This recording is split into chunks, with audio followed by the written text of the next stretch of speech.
Good morning, Flosstube. I'm Sarah and you're very welcome to my channel, Sew Me Sarah, here on YouTube. This is a little channel all about cross-stitch needle arts and a little bit of chit-chat along the way. Those of you who are with me regularly, thank you so much for coming back time after time and engaging here with the community at Sew Me Sarah. And if you're new and this is your first visit, I hope that you will enjoy what I have to share. Flosstube is an ever-expanding corner of the social media networks, and there's something for everyone for sure here. So I hope that you will like my channel and what I have to share with you. But you know, if what I share isn't your cup of tea, then please keep looking, because there are many and varied options of Flosstube for you, and I'm quite sure you'll find something that floats your boat.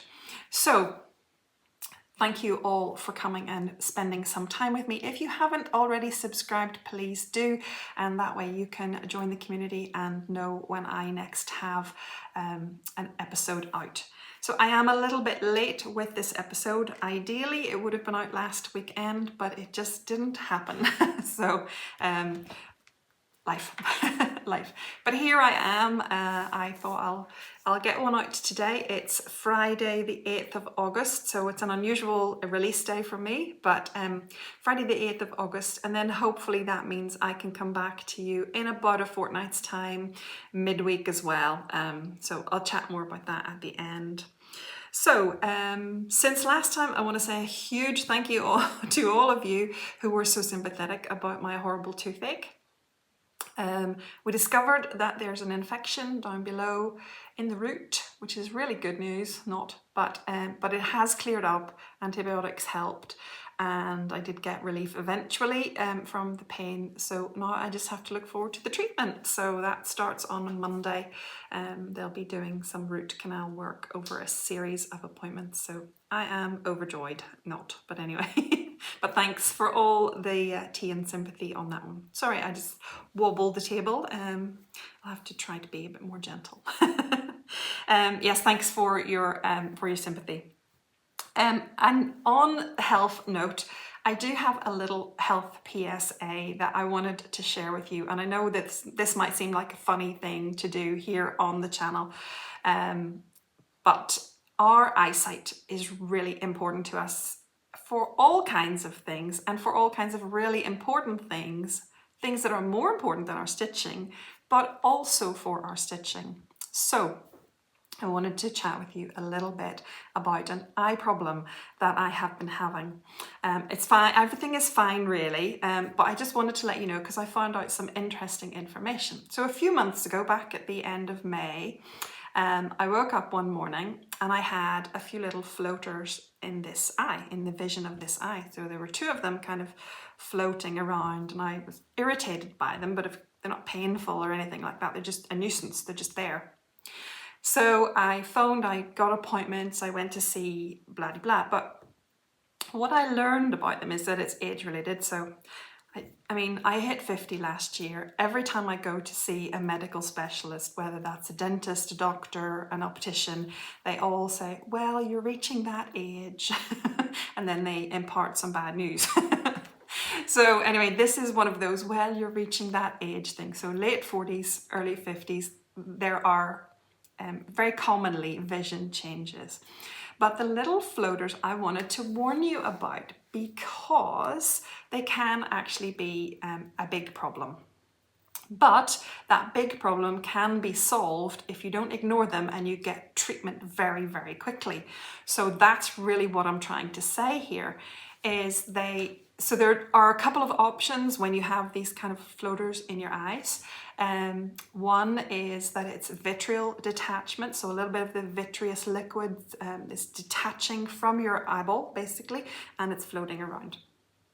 That one is not a problem, and that is what has happened with me. So it's not a problem other than it's just a bit irritating.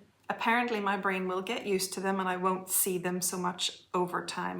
My brain will accept that they're there and it won't register with all the time. We're not quite there yet because I do still see them, but they're not a big problem. But what is a big problem is that it could also be a sign of retinal detachment, and that does have a big impact and you can lose your vision. But there's a very simple fix for it. They can take you in very quickly and they can reattach with retinal detachment, but you do have to get it seen to quickly. So what I'm saying today as my little PSA, and bear in mind I am not a doctor, okay, but if you have changes in your eyesight, if you see little floaters in your eyes, and they're no big deal really, because that's kind of what I thought, it's no big deal, it's just irritating.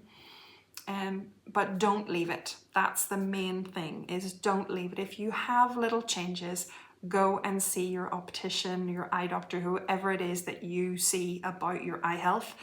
Go and see them and get it checked out, because if it were retinal detachment, they need to act quickly. And they did say to me, if it were retinal detachment, they would have had me over to the hospital that afternoon to see about getting things reattached. So and then the reason that I'm mentioning this now and I didn't mention it months ago was because I actually heard about it on the radio the other day.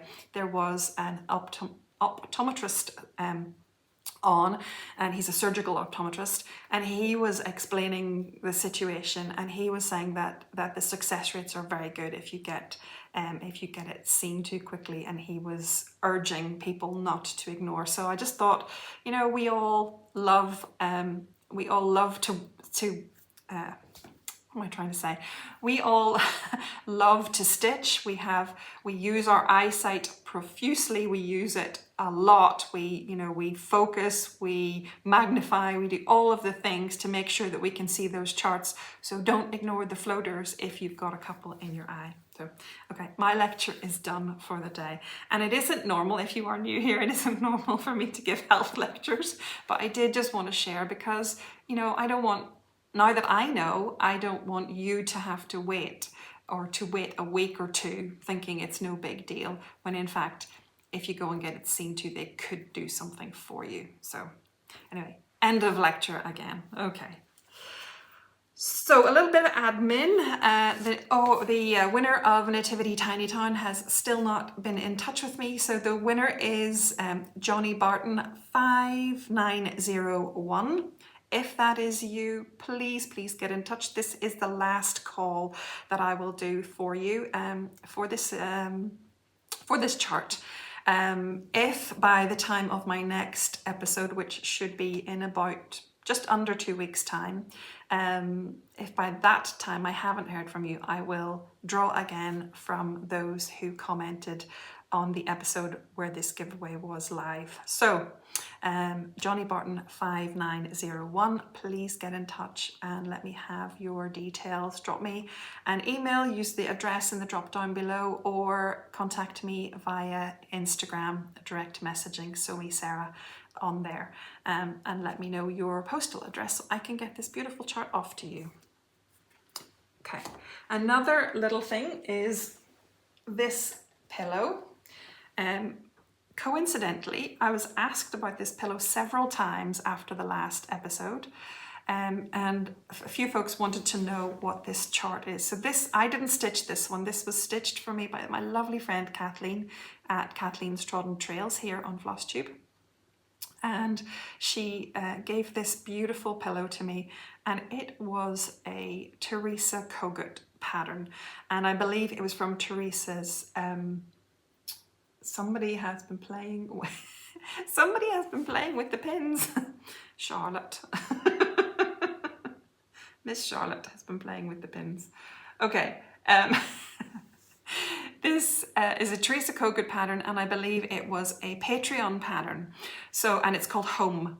So I don't see it. I've had a look online at various shops which sell Teresa Kogut patterns, and I don't see it there yet. So it's maybe not released to the general public yet, but it is about a year since it was gifted to me. So I imagine it's over a year since the pattern went out. So maybe soon it would be one to keep your eye out for. And it was just called Home on the Patreon. But a couple of you asked about that, and I wanted to let you see it closer up, and I did reply to your comments, so hopefully you got that information.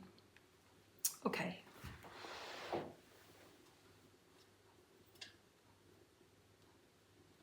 it's never going to sit up while I'm trying to do that here. Oh, did you see that? I had a flying pin come at me.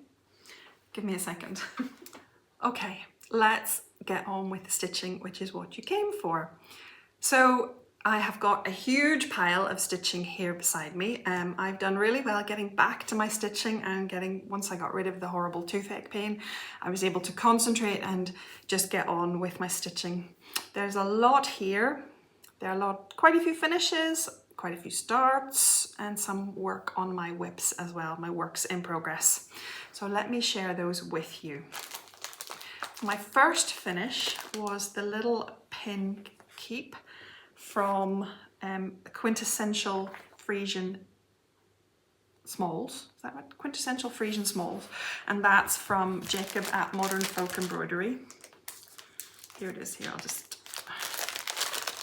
Quintessential Frisian Smalls. So this little pin keep was the first project for the Stitch Along that Jacob and Evertote Roxy Floss are collaborating on.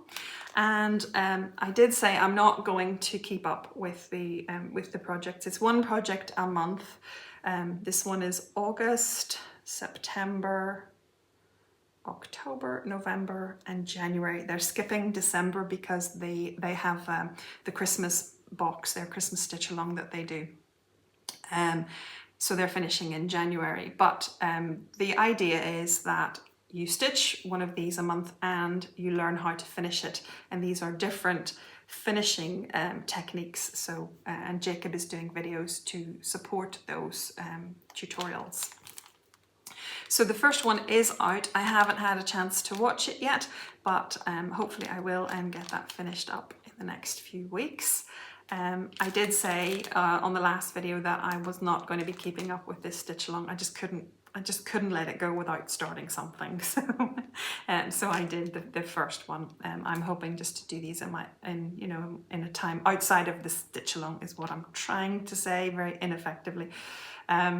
So those are the Quintessential Frisian Smalls from Modern Folk Embroidery. And here is my finish of the little pin keep stitch. This is stitched on a 40 count Zweigart soft ivory, and I used DMC 115, their variegated red floss, which I really love. So you stitched this main part here and then you turned it upside down and you stitch your initials, and those will be then on the back because this folds over and then you whip stitch it together. So I'm really happy. I love DMC 115, really love it. So love it that I started a new project with it as well in the time since I've been away. So you'll see that in a wee bit. But I do love DMC 115. I think it's a beautiful variegated red. So that is my little finish for that one. I'm going to be switching boards over today because I have a lot of projects and only 4 boards. So the next one is another red stitch, and this is Nordic Winter by Yasmin's Made with Love. And this pattern came with a box, like a kit that she was selling. So I'll show you the box in a moment. And you mount the finished piece onto the box. You can't see the box so well on the pattern picture here, but that's the plan. So it was all sold as a kit, or as the box and the pattern came together so that you could stitch it. And this was a gift, a birthday gift last year from Yasmin, so that was really kind of her. And I had started this and shared my start with you last time. I'm stitching this with sulky, I think. Let me see. Yes, it's a sulky 12 weight and the number is 1147. And I stitch 1/2 on a 32 count white linen. And it's a DMC linen that I had in stash from a long, long time ago. So here is where I got to, and I'm calling this a finish. Now, if you see the pattern it has some extra bits around as an outer border basically. And I decided not to stitch those because actually I really like it just as it is. And I tried it, I sized it with the box, and it will fit on the box very nicely. It doesn't look too small, in my opinion. It doesn't look too small for the box without those borders on. So that's where I'm gonna leave it. I didn't add that extra on. They're beautiful anyway, but I liked it as it was, so I didn't add them.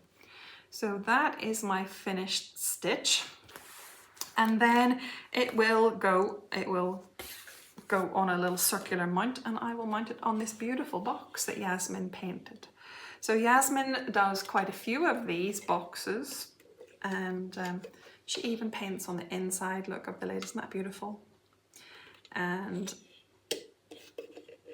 she paints the boxes and sells them as kits or sets for us to stitch on and mount our stitching, and I just love it. She's such a talented lady, Yasmin, and I'm really looking forward to getting my piece mounted on here. You see, mount on there very nicely, and so I chose that red to be a nice match for the red paint on the box. Yeah, I'll get it mounted up, and then I'll be able to use the box for some Christmas stitching treasures. So I don't think this box is available anymore because it is from maybe a year. Yes, it was gifted to me in October last year. So it's over a year ago that Yasmin had this box, but it is worth keeping an eye on her website, Yasmin's Made with Love, to see what boxes she has coming out next, because she's so creative and she's always bringing out new ones, new things. So if you like the idea of this, then keep an eye on Yasmin's website to see what boxes come next. And maybe I did look after the last episode, and this pattern isn't available separately at the moment either, but maybe it will become a release in the future. So keep an eye out for that too if you like that. Okay, that is Nordic Winter. And the next piece is another of Yasmin's designs, and back in March this year I went on a little friends retreat. I went to Wales for a weekend and had a lovely time with 5 other floss tubers, and we had a special design for that weekend. A little chart was designed for that weekend by Yas from Yasmin's Made with Love, and this is my finish of that. It looks like I didn't iron it, but I promise you I did. I need to do a better job, obviously, but this is the little design that she made for us, the little circular posy type design with pansies and primroses, and just some beautiful embellishments and leaves and things on there. So I loved stitching this. I chose a 40 count linen and stitched 1/2. I used DMCs. I did change some of the threads, the thread shades a little bit, just to work for my preferences. But they're close to what Yasmin had. I brightened up the greens, I think, a little bit, and I had to change the purples because the ones that were in my stash just didn't show up as well from the called for. But I changed them to be as close to the picture that she had sent us of this little chart, and it is beautiful. So I'm really thrilled with this. It was designed for us as a private retreat, but you know, if you liked it and you wanted to stitch it, you could always ask her if she would consider releasing it for a general purpose. So very talented lady, as I said, and I love this sweet little piece that reminds me of a very fun weekend with my friends. So I'm glad to have that little one finished. The next finish is a little bit bigger and well overdue. This is Glitter Village, and it is by Cottage Needleworks, and ta-da! I'm so thrilled with this finish. I love these patterns from when I first saw them. I tried to order them. They were really hard to get. I couldn't get them in the UK anywhere. I I sourced them in 2 different places and ended up actually ordering them twice. So I gifted a set to a friend when I had accidentally ordered them twice. But I was so determined to have them. In the meantime, while I was waiting on them to come, I did start another gingerbread Christmas village, which was another kind of 9-part set by Little Fox Stitching. Or it might not have been, it might be a single pattern, not a 9 set, a 9 piece, but it's the same idea. It has 3 scenes across top, middle, bottom, same kind of idea, but very different colors, very more bright, Christmassy colors, reds and greens and blues and what have you. So, but I started that one because I was impatient for this one to come. And of course this one then came and I abandoned the other one. So so that Christmas gingerbread village is my oldest WIP and has got very little done on it. So that'll have to be one I'll have to think about bringing it out again sometime. But anyway, in the meantime, Glitter Village came and I got started on it. And it has taken me, I think, 2 years, 2 and a bit years to do. But I'm so thrilled with it. It's so, so lovely. I love the colors in here. I love, they're soft and beautiful and sweet, and I love the church in the middle, and I love every house that's different. I didn't love so much all the little feathery bits you have to stitch on the trees. You can't see them very well on screen, but they do make a difference, but they're little feathery back stitches basically. But as with anything, it's always worth the effort of doing it. And then you have a pretty finished piece just like this. So I don't know how I'm going to finish this. I had thought initially that I would make it a pillow, a cushion, but now I'm not sure. Now I think it might be nice framed. So I need to think about it a little bit longer, but I'm just delighted to have it all finished. And I'm delighted that I persevered with this sparkly fabric. You can see the sparkle in it if I tilt it this way. I did have trouble. Those of you who've been with me a long time might remember my complaints about stitching on this to begin with. I did find it really hard to stitch on to begin with, but it's like most things, not everything, but most things, you can learn how to combat the issues that it presents, and get used to it. Just get used to it basically. So I love it, and I would heartily recommend the patterns to anyone who likes them and who feels like they'd like to have a go with this. And I would recommend that you try the sparkle thread. It's a sparkle natural in silver from Zweigart, and it's 32 count. And this was stitched 2/2 with all of the called for threads, which were mostly over dyes. So happy that this one is finished and to share it with you.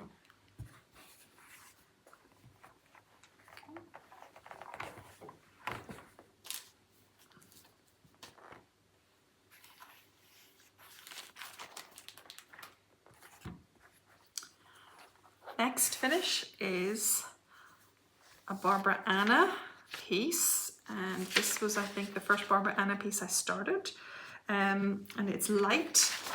This is the pattern picture.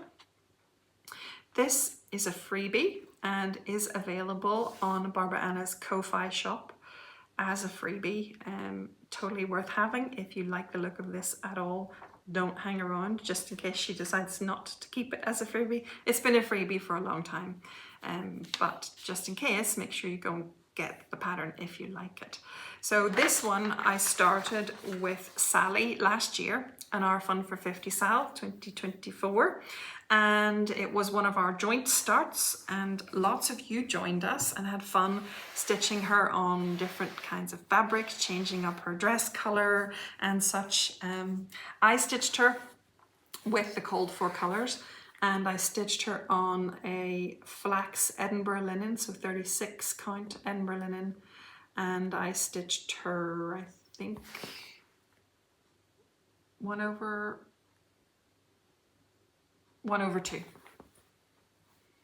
1 thread over 2 threads of fabric. So I love her. I think she's so beautiful. She's very, very regal. And she was a lot of fun to work on. So you can just about see the stitching for the light of the lantern there. There was a lot of work and a lot of counting in this bit, which I'd left to the end. So that was not something I'd recommend. But I enjoyed finishing her, and I'm very happy to have her finished. Again, I don't know how I want to fully finish her, but I'm just really pleased to have her done and finished stitching her. So enjoyed that one, and as I said, don't hang around. If you like the pattern, go and pick that up for free. Okay, the next piece is finished but not quite finished. It'll make sense in a minute, I promise. So this is a finish of another Barbara Anna, and it's the whole piece of stitching is not finished, but the summer girl is. So this is the BA 4 Seasons Sal that I'm doing with Jackie from Comfort Stitching. And we have been stitching one of the ladies per quarter. We started in December on the winter solstice, and then in the spring equinox we started the spring girl, and then with the summer solstice in June we started the summer girl, summer lady. And I have finished her, and I'm so pleased to have finished her. So there's a space here for autumn, and we'll start autumn on the 20th, 21st of September, depending where you live. The equinox falls on one of those dates, the autumn equinox. So yes, so in September we'll make a start on the last of the ladies. So this has been a lovely stitch along to do with Jackie. It's been nice to pace it this way, so we start on the solstice or the equinox, and we know that we've got 3 months to do this, so it's not been hugely pressured, and it's been fun to do. So I finished the summer lady, which is why I'm including it in my finishes, but obviously it's not finished as an entire piece. The summer lady, I stitched her as called for, except for her skin tone. So I switched her skin tone, and I'm glad that I did. And someone showed, I'm sorry, I can't remember the name now. Someone showed on Instagram her finish of all of them, and she had done several different skin tones, so I've kept a copy of that for her information. She listed her skin tones, and I'd like to change the skin tone for the autumn lady too, just to put a little bit of diversity in there. So I love her, except her orange strawberries.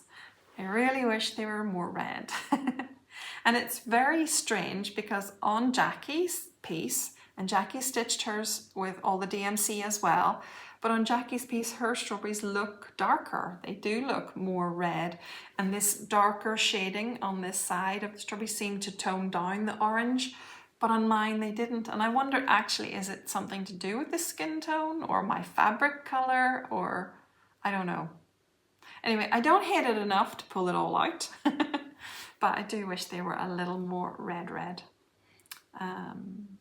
So I am absolutely loving this piece. I think it's so bright and quirky and fun, and I can't wait to get the autumn lady stitched in there as well. So that is my finish of summer from the 4 Seasons.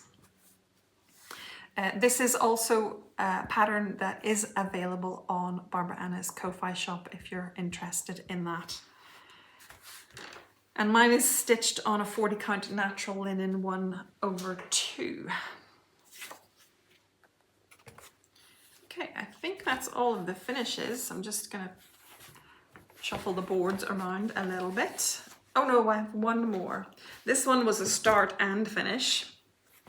And this one is a little bit of gift stitching. So in October, the Stitch in London retreats are happening again. Weekend 1 is the first weekend of October, and weekend 2 is the second weekend. I'm going to weekend 1. If you're going to weekend 1, also let me know. If you're going to weekend 2, let me know, and I'll tell you have a great time. If you're going to weekend 1, I'll say see you there. I really am very excited, but the first weekend of October is not actually that far away, and I thought it really was time I started to get my act together about gifts and exchange pieces and whatnot. So I have started my exchange piece, but I'm not going to share that with you. This piece will be a gift, and I started and finished this since I last saw you. It's going to be a little strawberry. Now this beautiful, beautiful design is available from Instagram as a photograph basically of the drawn chart, and it was designed by Michelle Rea, and her Instagram account is inspired by Michelle Rea.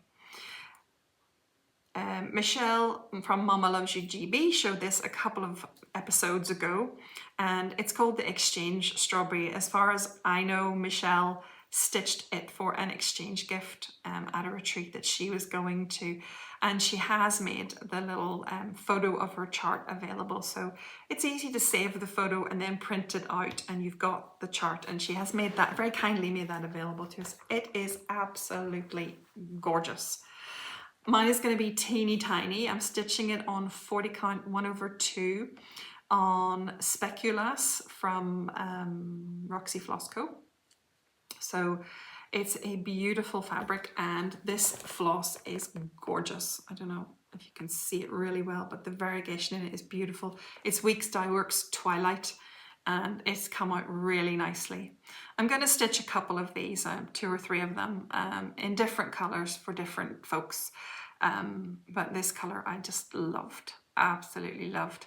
So, so yeah, I started it and finished it. It was such a pleasure to stitch, and is a really beautiful little strawberry chart. So again, I encourage you, if you like it, to go and take a screenshot of it from Instagram and print yourself a copy of Michelle's very generously offered pattern for us. So that is the first one. You may see a few more, I hope. Anyway, I hope I'll get time to stitch a few more and keep those gifts coming. I've got a couple of other flosses that I might use. I've got a Roxy Floss Co Hippie, which I thought might look nice in it, sort of pinky purpley plum colours. And then I thought it might be nice in Kentucky Bluegrass as well from Weeks. Haven't fully decided on this one, but I probably will do a version in the hippie. So that's what's coming up next. So I enjoyed stitching that, I really did. It was a lovely, lovely stitch. Okay, now on to the whips. So you'll know if you've been here for the last year or so that I have been stitching, hosting a stitch along for the Across the Pond Sal, the Across the Pond oh, if I could talk today, the Across the Pond Stitch and Chat group on Facebook. We started this SAL in January of this year. It's a SAL that has been split into 10 assignments, and those assignments are monthly, but you can stitch them whichever months you like. The aim is to be finished by the end of the year. Some folks were finished by the end of January, and some of us are keeping up with the assignments. Some of us are working at our own pace, and none of that matters. All that matters is that you have fun with your stitching. So the chart is, sorry, those are the assignments. Assignments, please. I forgot to pick out the real chart. Let me see.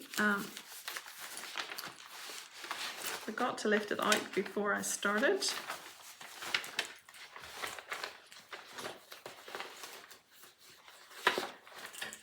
Sorry about that.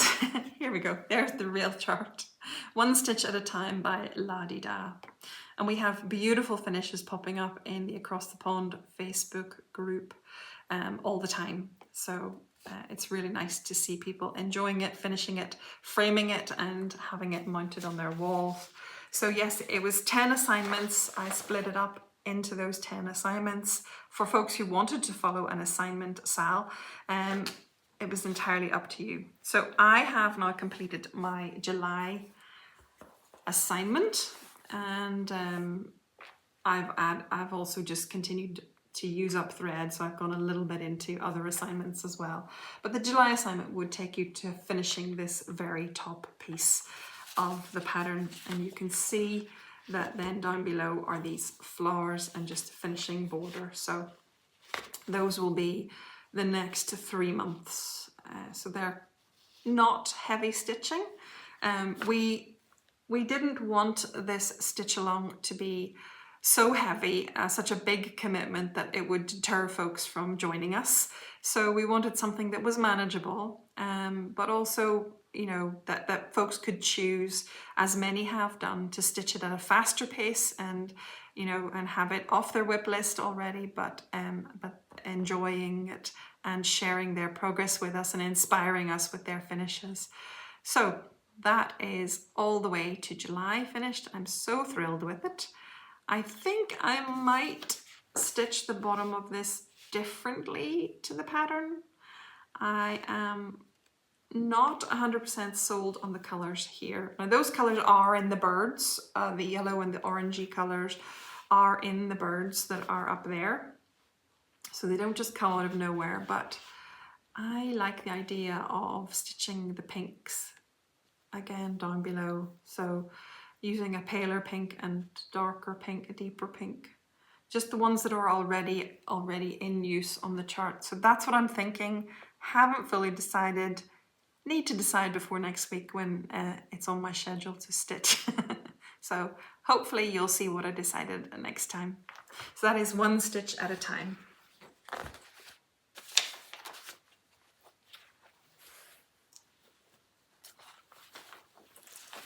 Next WIP is the Bee Queen, and this is a Tiny Modernist pattern. I love her, love her, love her. In spite of what Andrew says. I'll explain more about that later. I love her, and I am stitching her as part of Andrew's marathon challenge. Andrew is the runner stitcher here on Flosstube, and he has been preparing for the Sydney Marathon, which is on the 31st of August, and he has been doing that with a 4-month training schedule. And when he was starting that, he invited us to join the challenge with him and stitch in support of his training. So he put his training schedule on a Google spreadsheet and shared that with us so that we would know that on this date he's running this many miles, Tuesday he's running this many, Wednesday, you know, so we know all of the weeks of his running schedule. And the idea was, the starting point was, could you stitch 10 stitches for every mile that Andrew runs in his training regime? So that's what I did. Others have picked it up and they are stitching for the length of time that it takes Andrew to run every day. So if he runs for half an hour today, then you stitch for half an hour today. Some folks decided to do 26.2 stitches for every mile that Andrew runs, you know, the marathon distance. So every time he runs 10 miles, you stitch 262 stitches. So people adapted this to suit themselves, but it's been really fun. You chose a WIP that you already had, and then the idea was to get a really good blast at it with this training schedule. So some weeks have been lighter than others as training schedules go, and now we're up into serious training and the numbers are getting bigger. So it's been really fun to do this as part of the community and in support of Andrew. So I have filled in the side panel of the dress here, worked a little bit on this side panel. I've created this bottom edge of her dress, finished the bee keep, and done a lot of fill-in up there as in the dress, the main front of the dress too. So it's lots and lots of stitches. I still have a fair way to go. There's quite a bit of stitching beyond her dress. If you have a look at the pattern, you can see, you know, there are toadstools and flowers and things beyond her dress. So there's still a lot to go. I looked at the numbers, so the number of miles that remain on the training schedule. And if I multiply those by my 10 stitches, I won't get it finished for the marathon time, but I might just push and push to see if I can get it finished for the end of August. When Andrew is completing his marathon. I would love to complete the Bee Queen at the same time that he completes the marathon. So I'll maybe do a little bit extra on this if I can. If not, I've done a lot. I'm a lot further on than I would have been had I not joined with Andrew in this challenge. So it's been fun. And I started this one last year as part of my Fun for 50 SAL of the 50 projects that I was starting last year. And Andrew started with me. So it was really nice to have him start with me. It seemed appropriate to choose this one for the marathon challenge. And with a few fingers crossed, maybe I will get it finished by the time he runs the Sydney Marathon too. So that is the Bee Queen. This one, I'm not going to show you, but this one houses my exchange piece for Stitch in London. I kind of thought maybe I wouldn't do one this year, but actually I love participating in the exchange. So I just thought, let's get started, put your head down and do it. So that is actually my daily stitch now. So that's why you haven't seen a daily stitch so far on this episode. So my daily thread stitch is where I take a project. It might be a new project. It's usually a whip that I want to push on with. Maybe one that I've got stuck in or something, you know, just it's come to a bit of a plateau. And I want to see progress, and a good way of doing that is to pick it up every single day and put in one length of thread. So whatever that is, people ask me all the time, what length of thread do you use? I do tend to use about 18 inches of thread, but whatever it is, I load my needle once. That's the easiest way to think of it, is whatever way you would regularly load your needle once, do that and stitch it into your project. And it is amazing how much progress you can make if you just come at something consistently. I think that applies in lots of areas of life, but it certainly applies with our stitching too. So I am doing that with a view to hopefully getting a finish on my exchange piece by the end of the month. Then I've got September to fully finish it and make it up into the exchange gift, the full exchange gift. So fingers crossed, and I will try to remember to take photos and share it with you after retreat. So my next whip is a little private stitch along that I've been having with my friend Kathleen from Kathleen's Trodden Trails. We started this a long time ago. I think Kathleen has started hers 2 or 3 times. I think she changed her mind about fabric and things. This is Alice in Wonderland, and it's a free pattern from Owl Forest Embroidery. It was a stitch along that they did. Now, I'm a little bit torn about this. I'm not massively comfortable promoting Russian products right now. But this, I am stitching it, so it would, you know, I can't not tell you about it. It is a free pattern. It was a stitch along that they did a number of years ago, and when I found the pattern it was fun. Kathleen has a vision for her stitching, and she wants to stitch a fairy tale wall, a story time fiction wall. So this was one we decided that we would do together, so that she will have hers eventually for her fairy tale wall. I have loved stitching this. It has been a lovely pattern to stitch, and I didn't stitch with the called 4 flosses. I did a conversion to sulky 12 weights, and I'm really happy with my conversion. I love how this has come out. I'm close to finishing, and I'm kind of chasing a finish on it. I can feel it now that I really want it finished, although I have to say that I'm frustrated myself, because I finished this piece one night during the week, and then I moved up here to work under the cat, the Cheshire cat, and this little piggy. And then I started with this red border, which then uncovered an error in the border above.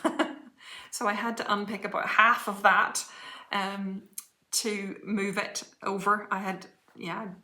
It wasn't in the right position basically, and I hadn't spotted it until I put the red border in and was counting off and thought, oh, that's off. So anyway, that was a little bit frustrating to have to unpick all of that and then restitch it, but again, worth it.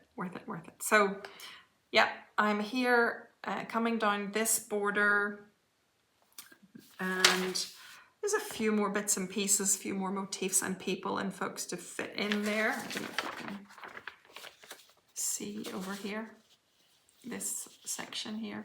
And then there's a bottom border that needs to go on. So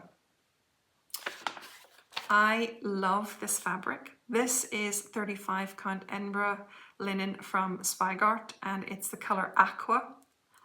It's really hard to find.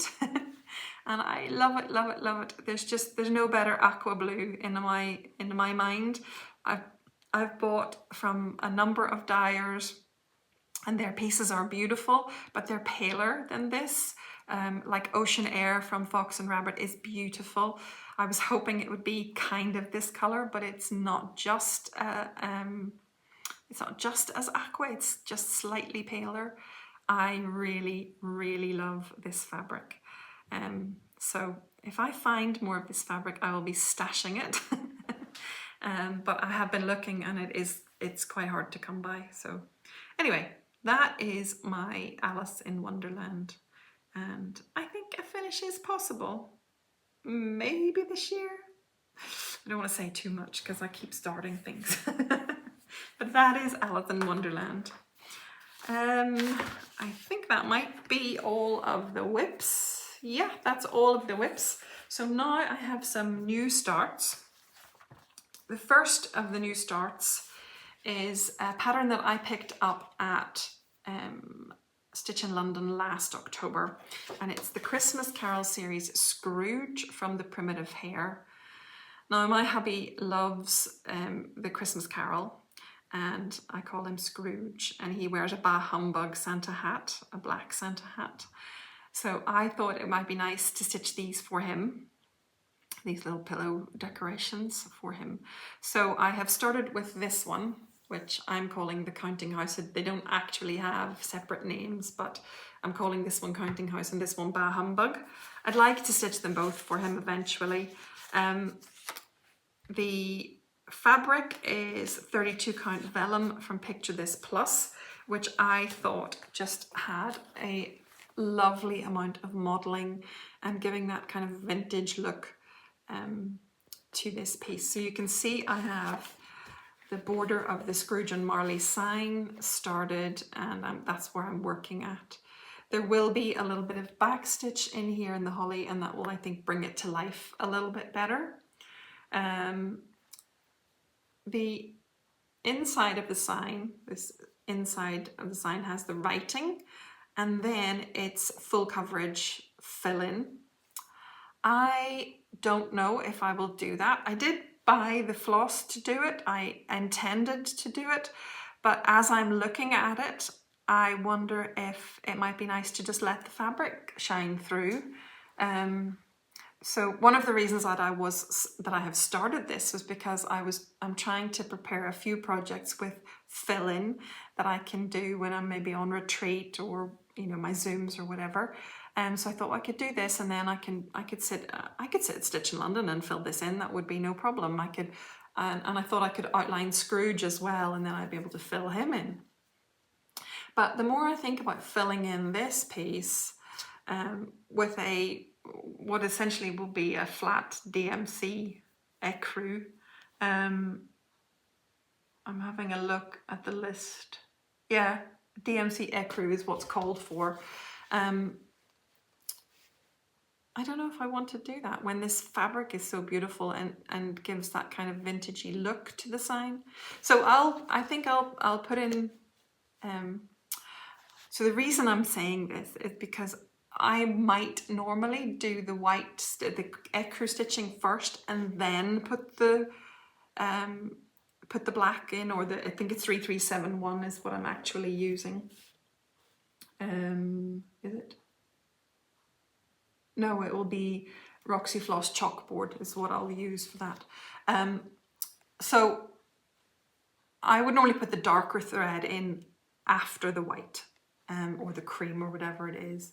So I would stitch all the cream and leave the spaces for the words, but I think I'll do the words first, and then if I really think it needs to be filled in, I'll just have to do that really carefully and not trail the,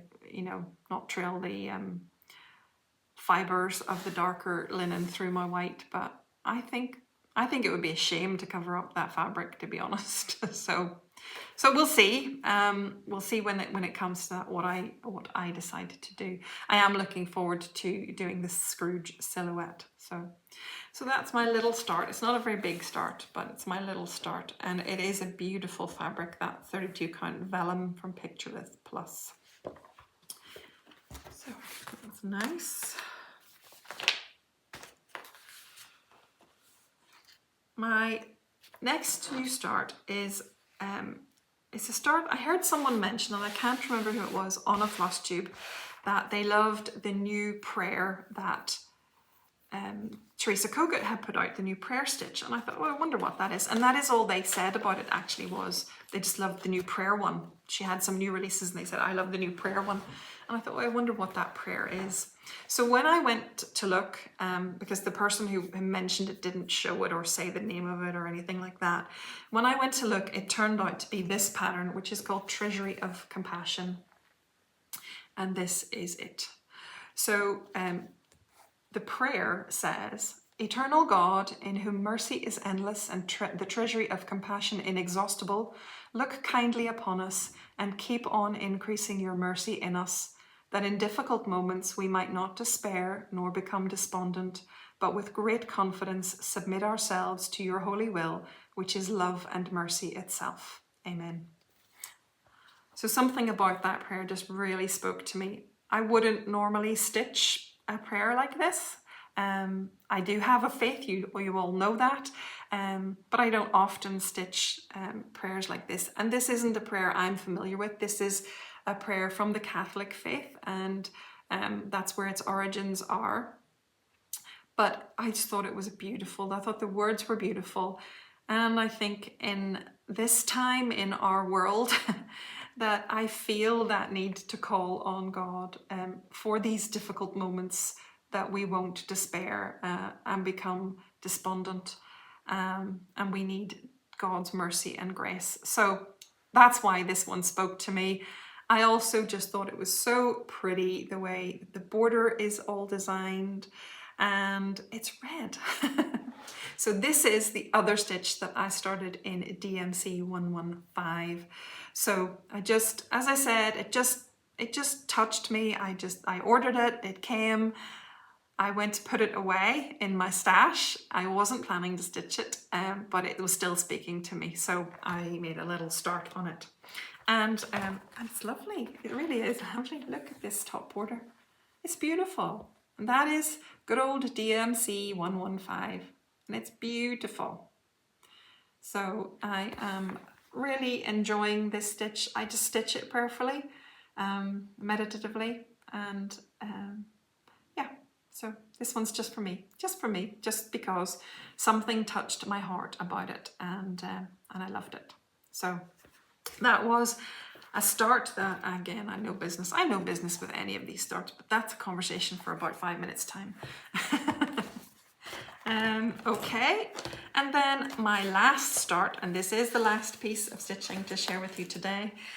My last start is a Stitching with the Housewives piece that I bought on Etsy. So those of you who follow Priscilla and Chelsea at Stitching with the Housewives will know that Priscilla is having some health battles at the moment, and she's doing really well, but no doubt it's scary and all of that. So as I was watching and their channel and the Facebook group that they have, the Stitching with the Housewives Facebook group, folks were doing start-alongs in support, as a morale boost, as a support to Priscilla.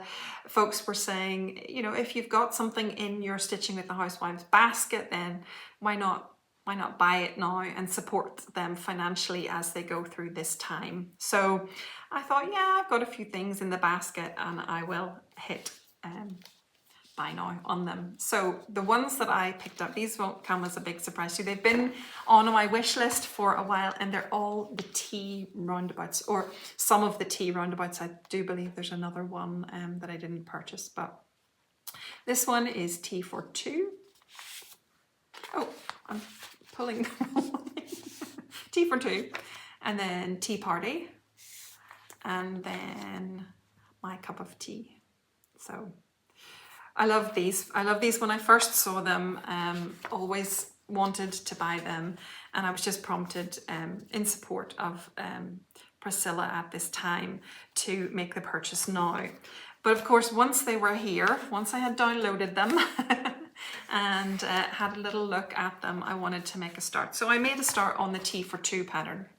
So 2 little stacked teacups, and so pretty. So pretty. So I'm stitching these on a Lugana, 28 count Lugana. I chose 28 count. Priscilla and Chelsea often stitch on the 28 count, so I wanted to keep these around about the same size as theirs. I didn't want to make them too small. And I had some beautiful ice blue Zweigart Lugana in my stash. It came from, I have 3 pieces cut for each of these 3 patterns, and my ice blue came from a couple of different shops, and they're slightly different colors, but that happens, and they're only mildly different, so it won't matter in the end. But I want to stitch the 3 of them. So there's my little checker cup, my little gingham cup, and then the start of the one with the little flowers on it down below. So hold that up so you can see.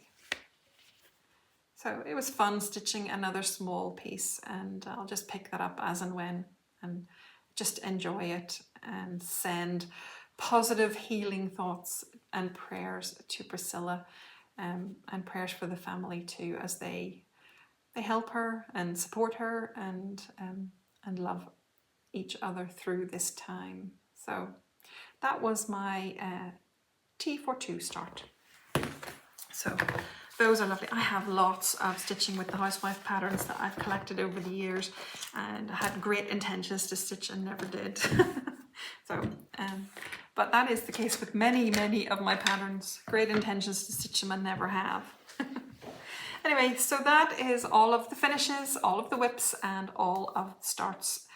It's been quite a lot. It's nearly 3 weeks since I saw you, so some of those were starts in the last few days. I have got plans, prompted a little bit by all of the mid-year whip parades that I've been seeing. I kind of panicked a little bit a couple of weeks ago, and I thought, I am not getting through my whip. I am going to show a whip parade. No, I don't traditionally do a mid-year whip parade, and I'm not intending to, but it made me think about getting to the end of the year. And I know, in all honesty, that when I get to the end of the year and show you my whips at the end of the year, that whip parade is going to look suspiciously like the one that I showed you in January or December or whenever I did it. I think I did it in January this year. And there's not going to be a huge difference. The only thing is that there's maybe going to be a few additions, but there's still a lot of those whips hanging around. So I have been thinking and stressing, and I'm deciding to let go of the stress. So I am here and I am acknowledging that I currently have 38 whips. I came into the year, I think, with 36. I've got 38. I was supposed to reduce my whips, not increase them. But you can see that I start a fair amount. I am finishing a fair amount, but I am still starting a fair amount. So in all honesty, the balance isn't tipping either way. I am not likely to get to my sweet 16 again anytime soon, like the next 2 or 3 years. So I think we will shelve that and leave that aside. And I will just enjoy whatever there is. I do hope that when I come to you with a whip parade in January or December, I usually like to do mine in December actually, but yeah, we'll see. Anyway, end of the year whip parade. I do hope there aren't 80 whips in there. I hope that me saying this today doesn't like give myself carte blanche to just go mad with all the starts. But realistically, there are new starts planned. There are new starts in my future. There are gifts that I was given for last year's birthday that I really wanted to start in the year of my, of my 50th birthday, the year following the birthday. I really wanted to start them. There were gifts from some of you. There are gifts that I want to make for people, like the gifts for Stitch in London, like the gift for my hubby, the Scrooge patterns and those things. So yeah, there's just going to be starts. I hope that there will still be some finishes. I hope that I will pick up my older whips. I still love them all. There's none of them I don't think that I would want to be rid of or not want to stitch on. So I'm just going to take it as it comes and chill. So I hope you're okay with that. I hope you don't mind not seeing them finished. I hope you don't mind all the new starts. Yeah, I want to enjoy them and not worry and stress. It is in my nature to want to have not too many, but I think we're beyond that point now. I have to just live with where we're at. So yes, I have noticed that the last few weeks I've been chasing some finishes, which is why I chased Glitter Village as a finish and Light, the Barbara Anna Light, and I was chasing a finish for the Summer Lady as well.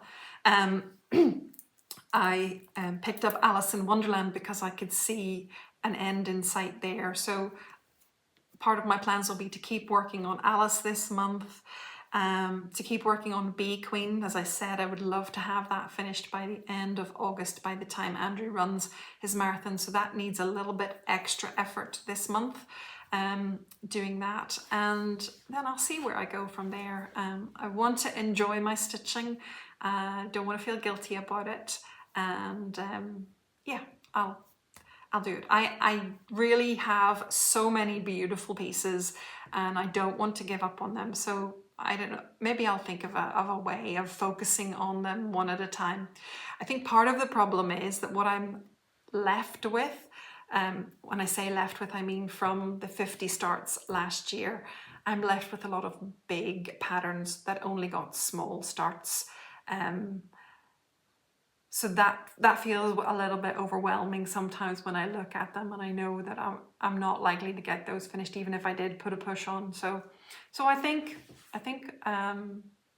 we'll just let it go and see where we go. And I don't want to miss out on some new things just because I don't want to go over a certain number on my whip count. So I'm still sensible in some respects. I know it doesn't seem like it, but I am.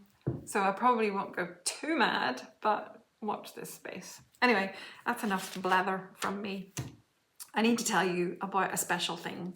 So you know that a few months ago I did an interview with Hanneke from A Dutch Stitcher, and that was the start of a wonderful series that she is doing of little podcast interviews with some members of the floss tubing community.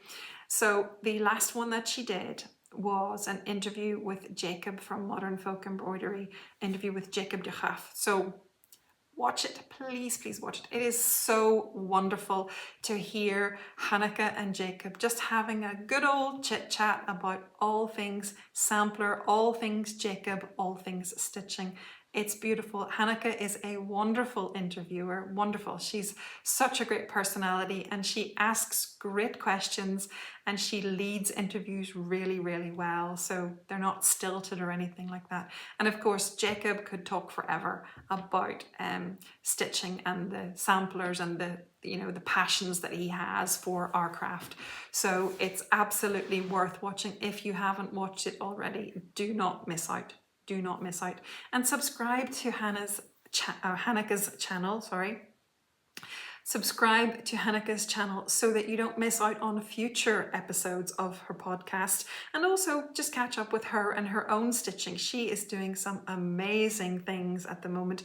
She's branching out into haute couture embroidery, and it's really fun to see her journey at some of those techniques and skills, as well as her cross stitch. And she's also just a really lovely person to listen to and watch. She makes you feel good. So go and watch Hanneke and Jacob and their interview together. In terms of getting connected with the community, I thought that you might like to connect with another couple of floss tubers and learn a little bit more about them. So Andrew from the Runner Stitcher, you know that he is one of my favorites. I talk about him quite often, but he recently posted a whip parade, his mid-year whip parade, and it was really fun. He changed up the format by asking his partner, who is also called Andrew, to come along and film with him. They look at Andrew's whips, and the partner Andrew ranks them according to his preference for those whips. So that is a fun conversation that the two of them have, even if he had the audacity to say that my beautiful bee queen has an identity crisis. That's all I'm saying. He insulted my bee queen. But anyway, it is really fun to watch. It was a lovely change just to see a whip parade presented in a different way. And Andrew were just lovely to watch and spend a little stitchy time with. So go and watch them as well. And there's a new floss tuber that I think that you should all go and have a little look at. Her name is Sarah, another Sarah to join the hordes of Sarahs here on Flosstube. Her name is Sarah, and her channel name is Threads and Tales with Sarah. She has a lovely backstory. It kind of touches your heartstrings. She has a 10-minute format for her first couple of episodes, which I thought was going to be the way of things, but maybe not, because she has a third one which I haven't seen yet, but I think the third one might be a whip parade, and that's maybe why it's longer. But for some reason, and if I've got this wrong, I apologize to Sarah for saying it, but I thought she was going to go with a shorter format, and I quite liked that actually. It was really nice just to kind of catch her for 10 minutes. The first 10 minutes she introduces herself and talks about her stitching and her story. The second episode that she talks about the gallery wall, which is behind her as she's sitting on the sofa chatting to us, and it's beautiful to see her stitches. She has a lot of fancy speciality stitches in her work. She does a lot of Northern Expressions needleworks, which have, you know, fancy stitches in them. So it was really fun to see and quite inspiring, and it made me think of the lovely chart that Natalie bought me for my birthday last year, which is Northern Expressions needlework. So that's on my start list soon, I hope. But yeah, it was inspiring to see her beautiful stitches, and I do look forward to going and watching the third one. As I said, I think it's the whip parade, but I don't trust my memory right now. So go and watch Sarah at Threads and Tales with Sarah. Okay, a little reminder now that the Historical Sampler Company are having their Christmas stitch along, and it's called the Magical Gingerbread House stitch along. I'm inserting a few pictures as I'm chatting. I talked about it on the last episode, and it is a 4-part stitch along starting on the 13th of October. It looks like it's going to be lots of fun and very cute. I was just sold the minute they said gingerbread. And of course, I'll be doing that stitch along and trying to keep up as best I can in October and November. Looking forward to that. It's available for pre-order now. If you're interested, I'll have links down below in the show notes. And also to tell you that the cotton and twine box for August has been released. Mine hasn't reached me yet, so I'm sorry I can't show it to you, and I might not be back just in time to show you the actual box before the cut-off date, although I should be if I'm back on the 20th, 21st I should be, but it will be tight then. So this is their monthly subscription box. You can subscribe for a very, very good, reasonable price. It's £20 for the box that comes with the Ada kit, £22 that comes with the linen kit, so that's 16 count Ada or 32 count linen. You get everything that you need for this. You get fabric, you get floss, you get your pattern in the box, and you get the finishing item, which is a black frame this time. I have inserted some pictures as I'm chatting. It's a very cute Halloween stitch, Magic Halloween I think it says on it, and it comes with a sweet treat and the witchy ornament as well. So as always, these are beautifully curated boxes, and nice quality gift inclusions as well. It's available until the 25th of August. So if you want to sign up for the subscription box and get this box, you need to sign up by the 25th of August. There are other deals on the subscription, so you can subscribe for 3 months, 6 months, 12 months, and you can get a slightly discounted rate. You are able to pause your subscription as well. So if when the next box comes out, you think that one's not for me, you can pause your subscription and you can skip that box as well. So it's a lovely, flexible box. Again, very good prices. The postage and packaging is only £2.99 to the UK, and it's very competitive to international destinations as well.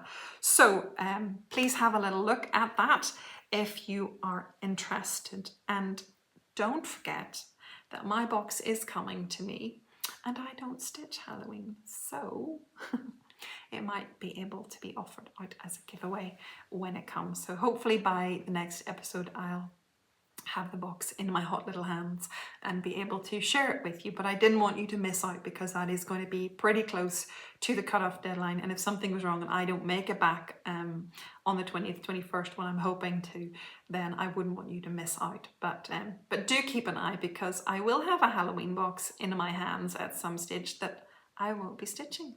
So that is everything from Historical Sampler Company and Cotton and Twine. Another lovely new release that came out this week, and I purchased it, is Sobe Stitchery's Determined Woman. Now this is Sarah at Sobe Stitchery. She has recently, the last few months, she started designing, and a lot of her designs, not all of them, but a lot of them are quotations. She has several Jane Austen quotations. I bought a couple of those. She kindly gifted me a couple as well at the beginning. I bought another Jane Austen quotation, and then she came out with Louisa May Alcott's Determined Woman. So it says, "Nothing is impossible to a determined woman." There you go. Inspiration in a nutshell. I love it. I love the simplicity of it. And I just love it. I can't wait to stitch it. I don't know when I will stitch it, but I will be stitching it, and I'm super happy that I bought it. And last night I got a little email from Sarah saying she would be really happy to offer one copy of this PDF as a giveaway prize for one of my viewers. So we're having a little giveaway for Determined Woman today. So if you would like to be in with a chance of winning this, it's a PDF copy, so it will be sent to you by email. You need to be happy to provide me with your email address and for me to pass that on to Sarah at Sobe Stitchery so she can send you the copy. You also need to be over 18 so that I can ask you for this information, and you need to be a subscriber. But other than that, it's open to anybody, anywhere. So please leave the word determined in your comments. That'll be an interesting one to read. Tell me what you're determined to achieve for the rest of this year, or whatever you want to say about determined. You'd have to say that.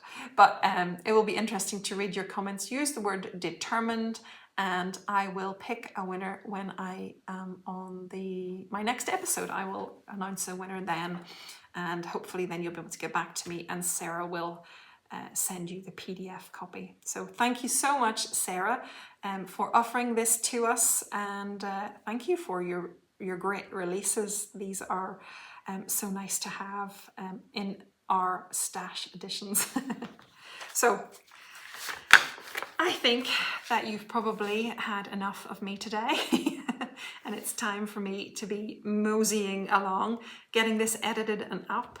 And then I think I might have a few extra hours this afternoon and I'm going to do some sewing prep. So I'm looking forward to that.